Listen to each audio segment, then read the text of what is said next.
Mirëmëngjes, përshëndetje sërish së bashku, vijojmë transmetimin e drejtë për drejtë këtu në Report Televizion me hapësirën e fleshit informativ të orës 8, ndajmë spari ngjarjet kryesore. Donald Trump paralajmëroi se SBA do të dyfishojnë tarifën aktuale për importet e çelikut dhe aluminit nga 25 në 50%. Kjo mas sipas tij do të reduktonte varësinë nga Kina, premton bonus 5.000 euro për punëtorët e këtij sektori. Kundër të vetëve, PD Berishës ka bashkuar votat me Partinë Socialiste në KAS, duke rrëzuar kërkesën e 4 kandidatëve demokrat për rinumërimin e votave të tyre.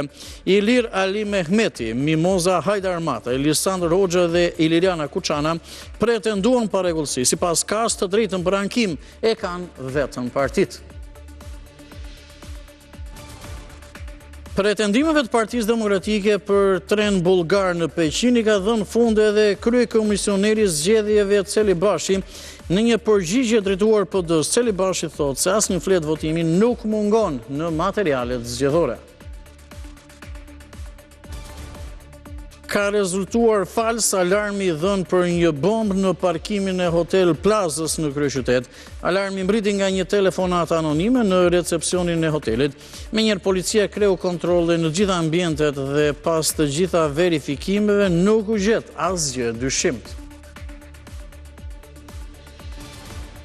Një 36 vjeçar është shëlluar me 3 plumba nga një makinë paralele teksa udhëtonte drejt Durrësit. Arbër Goreja i tha policisë se nuk njohu asnjë prej autorëve dhe dyshon se kanë gatruar objektiv. Një plumbë plagosin në Brinj, ndodhet jashtë rrezikut për jetën.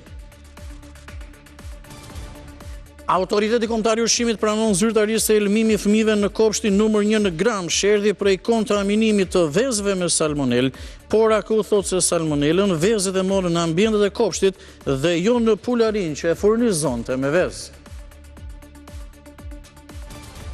Edhe pse Shqipëria është ende në hapat fillestar, rreth 100.000 shqiptar kanë investuar në një kriptovalutë. Për herë të parë Tirana mikpriti një samit për kriptomonedat që bëri bashkë prodhuesit më të mëdhenj të monedhave digjitale.